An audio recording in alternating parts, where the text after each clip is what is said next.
Today, we're diving into a crucial aspect of leadership: workplace belonging and religious tolerance. Let's talk about it. Rise and shine, leaders. This is Glen Guyton, keynote speaker and workplace trainer, welcoming you to our executive coffee break. I've got my beverage in hand. I hope you have yours too. They say you can't choose your family, but you can choose your workplace culture and your beverage. Today, I am drinking, maybe it's just coffee. I am drinking coffee this morning out of my Return of the Jedi mug. I'm drinking Cafe Bustelo. Have you all ever heard of that coffee? Pretty good, pretty strong. It's an espresso blend. But leadership matters, so you might as well get good at it. Well, today again, we're diving into a crucial aspect of leadership, cultivating workplace belonging. And let's talk about it in the context of Lent. We are in Lent. It's a religious holiday, and really as leaders, uh, we need to think about these different times of the year, things that may impact our workforce. So it's about recognizing and respecting and celebrating the diverse cultural and religious backgrounds of our team members. So let's explore how we can lead with empathy and inclusivity, transforming our workplace into one where everyone feels seen and valued. So what is this whole cultural competency thing? Well, we want to be aware. We want to have some cultural knowledge of what's going on. So just being cognizant that different things are going on with different people at different times. I don't know if you are a fan of Arby's and those commercials with Bing Rames, but if you've noticed, if you've been paying attention, there have been a lot of commercials about fish sandwiches, right? And Arby's, they always say, "We're sorry for making big old sandwiches," and they're talking about their fish sandwich right now. And why are they talking about fish sandwiches? Well, because it's Lent, and Lent. I'm not going to get into the whole religious thing about Lent.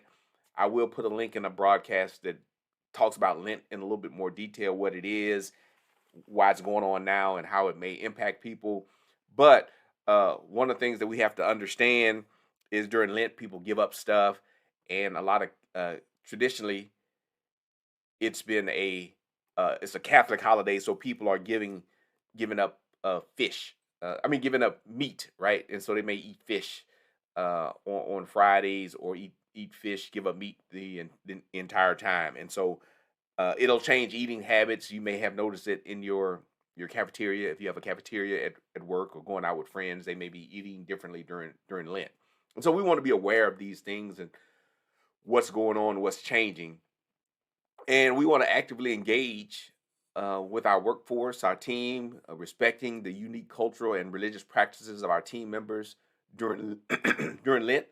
It's a period of significance to many of our colleagues, and we have to demonstrate understanding and support, and that can really set the tone for how we connect with our teams. So why does any of this matters? Well, it can matter in a number of different ways, but we want to engage cultural competency, uh, understanding how we will take that cultural knowledge, how we will apply it, and what systems we can have, uh, what systems we can put in place in the workforce in order to get the most out of our teams during these times, because there will be different periods of celebration for many different groups. Lent impacts one particular group, one particular religious groups, and many different Christian groups will practice Lent, not just Catholics. But if you have a large Catholic population, you may be more aware of this. But how we engage our workforce, the accommodations that we make during this time can be pivotal. It not only fosters a sense of belonging, but it can enhance team cohesion and overall workplace wellness. When employees feel respected and included, it leads to higher engagement, of course, productivity, and retention. So, what are some practical things that you can do during this time? I will put a link to the blog that I wrote on this topic, so you all can follow along. Respected and included, it leads to higher engagement, of course, productivity, and retention. So, what are some practical things that you can do during this time? I will put a link to the blog that I wrote on this topic, so you all can follow along. Expected and included, it leads to higher engagement, of course, productivity, and retention. So, what are some practical things that you can do during this time? I will on LinkedIn. If you're watching on YouTube, I'll put the link in the description so that you can figure out what this is all about. But I want to give you a few practical strategies as we think about not just Lent but other religious holidays. What can you do in the workplace to prepare, especially if you're in a place that has a large demographic? Maybe you have a large Jewish component of your workforce, and they celebrate uh, holidays such as Rosh Hashanah, or maybe you have um, large African American population, and it's not a religious holiday, but Juneteenth, maybe that's really important for your workforce. Indian people, um, Southeast Asian Indians would have specific holidays that they celebrate. So how do you work with this in the workplace? So just a couple of practical things that I think will help you. Number one is education and awareness. Just host sessions to help educate your team about the significance of these observations. If you have a break room, maybe you'll put up some information in your break room to let people know what's going on, and so it's not weird again. Like, hey, Jim, you eat barbecue all the time. Why are you not? Why aren't you eating barbecue now? Uh, Maybe you have to change your offerings in your dining facility so that you can accommodate these different meals that people will be eating during a time such as Lent or other religious holidays. Open dialogue. That's number two. Open dialogue. Encourage conversations about religious and cultural practices, making it safe for employees to share. Now, everyone may not feel comfortable about this, but if you create forums, if you guide the discussions in the workplace, that will really help to create this openness and release some of the tension and not make these things weird for folks that have different beliefs and values. And it's not a time, again, you're not trying to convert people, you're not proselytizing folks and trying to shift them over to your religion or tell them why your religion is better. No, you're just talking about it. Curiosity is really good. It helps us to learn, grow, and expand. We can learn a little bit about what makes other people tick. And also, again, we don't want this thing to be weird. We don't want these holidays to be weird and uncomfortable for people.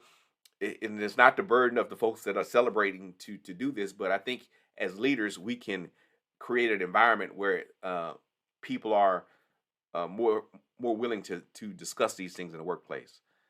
Number three, inclusive celebrations. Organize events that celebrate a variety of cultural and religious holidays, not just the mainstream ones. Talk to your employees, see what's important, see what's appropriate for you all to celebrate.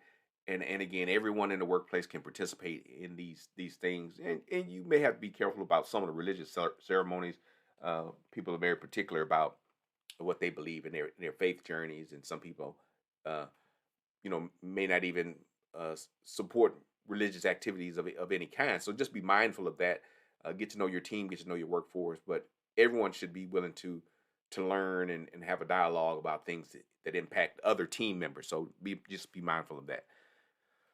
Just a few things that you can think about. Just consider how these practices can be applied in your organization. Those three things that I just shared with you. And again, I'll put a link to the blog article that I wrote a while back. But maybe you have to adjust meeting times to avoid conflicts with religious services. Uh, to just starting to recognize and celebrate a wider array of holidays in your office.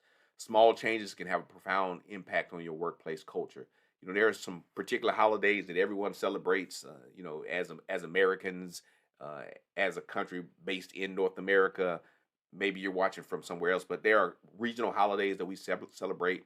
If you are in Texas, I would say like Juneteenth. That's one of the new holidays, right? That people are recognizing. But I grew up celebrating Juneteenth because I grew up in Houston, Texas, and Galveston, where the Emancipation Proclamation, uh, we found out about it. Galveston, Texas, is 50 miles from Houston, so it's a regional thing that now is spread more nationally.